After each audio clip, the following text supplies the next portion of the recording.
ഈ മെഷീനെക്കുറിച്ച് പറയാനാണെങ്കിൽ എനിക്ക് അധികമൊന്നും അറിയില്ല കേട്ടോ.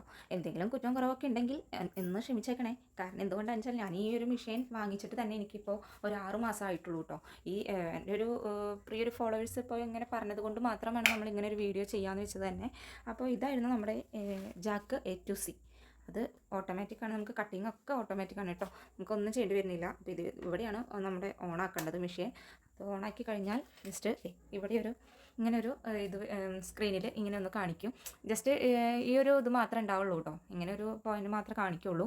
പിന്നെ ഉള്ളതെന്ന് പറഞ്ഞു കഴിഞ്ഞാൽ നമുക്കിവിടെ ഒരു ലൈറ്റ് വരുന്നുണ്ട് കേട്ടോ. ഈ ഒരു ഭാഗത്തായിട്ട് നമുക്ക് ലൈറ്റ് വരുന്നുണ്ട്.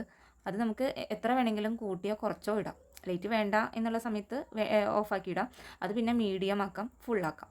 അങ്ങനെ രണ്ട് തരത്തിലുള്ള ഒരു ലൈറ്റിൻ്റെ സെറ്റിംഗ് അവിടെ കൊടുത്തിട്ടുണ്ട് കേട്ടോ. അതുപോലെ തന്നെ നമുക്ക് നല്ലൊരു സ്റ്റോറേജ് സ്പേസ് ഉണ്ട് കേട്ടോ. കാരണം വെച്ചാൽ കണ്ടോ, നമുക്ക് ബോബിൻസ് ആയാലും നൂലായാലും അത്യാവശ്യം സൂചി ഐറ്റംസ് ആയാലും നമുക്കിതിൽ ഒന്ന് സ്റ്റോർ ചെയ്ത് നല്ല ഫിനിഷിങ്ങിൽ വെക്കാം. പിന്നെ അതുപോലെ തന്നെ കത്രിക വെക്കാനുള്ള നല്ലൊരു സ്പേസ് ഉണ്ട് കേട്ടോ ഇതിന്. അതുപോലെ തന്നെ പിന്നൊരു പറയേണ്ട കാര്യം എന്ന് വെച്ചാൽ നമുക്കിതിന് കട്ടിങ് വരുന്നതാണ്. നമ്മളിപ്പോൾ തയ്ച്ച് കഴിഞ്ഞാൽ തന്നെ നമുക്കിതിന് കട്ടിങ് വരുന്നത് ഓട്ടോമാറ്റിക്കലി കാലും കൊണ്ടാണ് കേട്ടോ. നമ്മുടെ ഈ ഒരു ചവിട്ടുന്ന ഈ ഒരു പെഡലിലാണ് നമുക്കൊരു കട്ടിങ് വരുന്നത്. ജസ്റ്റ് ഞാൻ ഈ ഒരു തുണിയും ഒന്ന് തയ്ച്ച് കാണിച്ചു തരാം കേട്ടോ.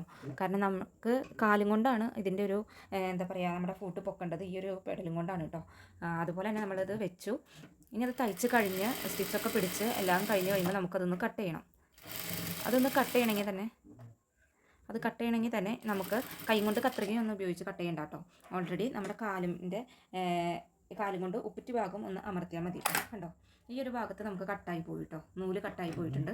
അപ്പോൾ നമുക്ക് തുണി നമുക്ക് സിമ്പിളായിട്ട് എടുക്കാൻ പറ്റും കേട്ടോ. ഇതൊരു നല്ല സുഖമാണ് കേട്ടോ. ഇങ്ങനെയുള്ളത് കൊണ്ട് തന്നെ നല്ല സുഖമായിട്ട് നമുക്ക് സ്റ്റിച്ച് ചെയ്ത് കിട്ടും കേട്ടോ. അതുപോലെ തന്നെ നമുക്ക് പിന്നെ വരുന്നതാണ് ബോബിൻ ചുറ്റാനുള്ളത് കേട്ടോ. നമുക്ക് ബോബിൻ ഇതിൽ വെച്ച് പ്രസ് ചെയ്യുക, ഇതൊന്ന് അമർത്തി കൊടുക്കുക.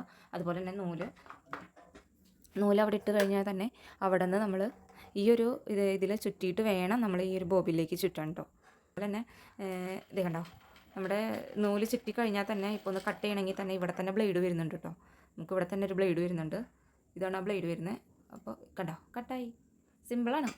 എന്നെ സംബന്ധിച്ച് ഞാൻ ഈ മെഷീനിൽ ഓൾറെഡി എന്താ പറയുക, ഭയങ്കര സന്തോഷമാണ് എനിക്കിപ്പോൾ ഈ മെഷീൻ കിട്ടിയത് തന്നെ. അപ്പോൾ നിങ്ങൾക്ക് ആർക്കെങ്കിലും ഇങ്ങനത്തെ ഒരു മെഷീൻ എടുക്കണം എന്നുണ്ടെങ്കിൽ ധൈര്യമായിട്ട് പോയി എടുത്തോളൂ കേട്ടോ. നമുക്കിതിൽ പിന്നെ ഒരു കാര്യം പറയാനുള്ളത്, ഇതിൽ സ്പീഡാണ് കേട്ടോ. ഞാനിപ്പോൾ 4500 കേട്ടോ സ്റ്റിച്ച് ചെയ്യുന്നത്. കാരണം എന്ന് വെച്ചാൽ നമുക്കിപ്പോൾ വർക്ക് കൂടുന്നതിനനുസരിച്ച് ഞാൻ സ്പീഡ് കൂട്ടാറുണ്ട്. അത് നമുക്ക് 5000 വരെയാണ് കേട്ടോ സ്പീഡുള്ളത്. അത് കഴിഞ്ഞാൽ വീണ്ടും 200 തൊട്ട് വീണ്ടും സ്റ്റാർട്ട് ചെയ്യും കേട്ടോ. അതുപോലെ നമുക്കിപ്പോൾ ഈ ഒരു കട്ടിങ് വേണ്ട, നമുക്ക് ഇതിൻ്റെ തയ്ച്ച് പോകുമ്പോൾ കട്ടിങ് വേണ്ട എന്നുണ്ടെങ്കിൽ ഈ ഒരു കത്രികയുടെ ഈ ഒരു ചിഹ്നം നമുക്ക് ഓഫാക്കിയിട്ടാൽ മതി കേട്ടോ. ഇവിടെ ഒരു ഡോട്ട് വരും. ആ ഒരു ചിഹ്നം ഓഫാക്കിയിട്ട് കഴിഞ്ഞാൽ നമുക്ക് ഈ ഒരു കട്ടിങ് വരില്ല. അപ്പോൾ സാധാരണ ജാക്ക് F5-ൻ്റെ ഒക്കെ പോലെ കട്ട് ചെയ്തെടുത്ത് മാറ്റേണ്ടി വരും കേട്ടോ. ഇതാകുമ്പോൾ പിന്നെ നമ്മൾ ഓണാക്കിയിട്ട് കഴിഞ്ഞാൽ ഓൾറെഡി അതിൽ തന്നെ കട്ടിങ് വരും. അത് അത്രയും ഇതാണ്. ഇതിലിപ്പോൾ ഞാനിപ്പോൾ 200-ലാണ് കിടക്കണേ. അത് ഇങ്ങനെ കൂടി വരും കേട്ടോ. അത് കൊണ്ടുവന്ന സമയത്ത് എനിക്ക് ഭയങ്കര കുറവായിരുന്നു. പക്ഷേ ഇപ്പോൾ ഞാൻ ഏകദേശം 4500-ലാണ് കേട്ടോ സ്പീഡ് പോകുന്നത്. അപ്പോൾ നിങ്ങൾക്ക് അതിനനുസരിച്ച് എങ്ങനെ വേണമെങ്കിലും സ്പീഡ് മാറ്റാം. പിന്നെ അടിയിലാണ് കേട്ടോ നമ്മളിതിൻ്റെ ഓയിൽ വരുന്നത്. അപ്പോൾ ഇത് പൊക്കാനുള്ള ആരോഗ്യം എനിക്കില്ല ഗൈസ്. അപ്പോൾ അതുകൊണ്ട് തന്നെ ഞാനിത് പൊക്കുന്നില്ല. കാരണം ഏട്ടനാണ് ഇത് പൊക്കാറ്. നല്ല വെയിറ്റ് ഉണ്ട് കേട്ടോ ഈ മെഷീന്. നമുക്ക് ഒറ്റയ്ക്കൊന്നും പൊക്കാനുള്ള ഒരു ആരോഗ്യമില്ല. അപ്പോൾ അതുകൊണ്ട് തന്നെ ഇതിൻ്റെ ഉള്ളിലാണ് നമ്മൾ ഓയിൽ കൊടുക്കുന്നത്. ഓട്ടോമാറ്റിക്കലി എല്ലായിടത്തേക്കും നമുക്ക് അതിൻ്റെ ഓയിൽ എത്തി കിട്ടും കേട്ടോ. അപ്പോൾ ജസ്റ്റ് ഞാനൊന്ന് കാണിച്ചു തരാം. തയ്ക്കുമ്പോൾ തന്നെ ഈ ഒരു ഇതിൽ നമുക്ക് ഓയിൽ കാണാൻ പറ്റും കേട്ടോ.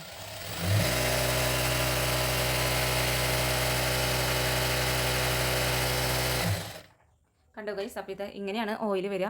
ഇതിൽ കൂടെ നമ്മളെ മെഷീൻ്റെ എല്ലാ ഭാഗത്തേക്കും ഓയിൽ എത്തുന്നതുകൊണ്ട് തന്നെ നമുക്ക് ഓയിൽ കൊടുക്കണം എന്നുള്ളൊരു പേടി വേണ്ട. ജസ്റ്റ് ഒന്ന് ഒരാഴ്ചയെങ്കിലും തയ്ക്കാണ്ടിരുന്ന് കഴിഞ്ഞാൽ 2 ദിവസം ഇരിക്കാണ്ടിരുന്ന് കഴിഞ്ഞാൽ സാധാരണ മെഷീനെ സംബന്ധിച്ച് നമുക്കത് ഒരു സ്റ്റെക്കൊക്കെ പോലെ വരും. എൻ്റെ ആദ്യത്തെ മെഷീൻ സിംഗിൾ മെഷീനായിരുന്നു. അപ്പോൾ അതിൽ എനിക്കങ്ങനെ അനുഭവപ്പെട്ടിട്ടുണ്ട് കേട്ടോ. അപ്പോൾ മറ്റുള്ളവർക്ക് എങ്ങനെയാണ് എന്ന് എനിക്കറിയില്ല. എൻ്റെ ഒരു കാര്യം ഞാൻ അങ്ങനെയാണ്. പിന്നെ എന്ന് പറഞ്ഞു കഴിഞ്ഞാൽ എനിക്ക് ഈ ഒരു മെഷീൻ കിട്ടിയതിന് ഏറ്റവും ബെറ്റർ ഈ ഓയിൽ കൊടുക്കുന്നതാണ്. കാരണം ഉണ്ണിനെ പ്രസവിച്ച് എല്ലാം കഴിഞ്ഞപ്പോൾ എനിക്ക് ഭയങ്കര ബുദ്ധിമുട്ടായിരുന്നു കേട്ടോ. എൻ്റെ മെഷീനൊന്ന് പഴയ ലെവലിലാക്കി എടുക്കാൻ ഞാൻ കുറേ കഷ്ടപ്പെട്ടു. അപ്പോൾ അതുപോലെ തന്നെ ഈ ഒരു മെഷീൻ കിട്ടിയതിൽ എനിക്ക് ഭയങ്കര ഹാപ്പിയാണ്. അപ്പോൾ നിങ്ങൾക്ക് ആർക്കെങ്കിലും ഈ മെഷീൻ വാങ്ങണം എന്നുണ്ടെങ്കിൽ ഉടനെ വാങ്ങിച്ചോളൂ കേട്ടോ. കാരണം നല്ല ഇതാണ്. നമുക്ക് വാങ്ങിച്ചവരുടെ അഭിപ്രായങ്ങൾ പറയുകയാണ് കേട്ടോ. ഇനി എല്ലാവർക്കും ഇതന്നെ ആവണം എന്നില്ല. എന്നെ സംബന്ധിച്ച് ഞാനിതിൽ ഹാപ്പിയാണ്.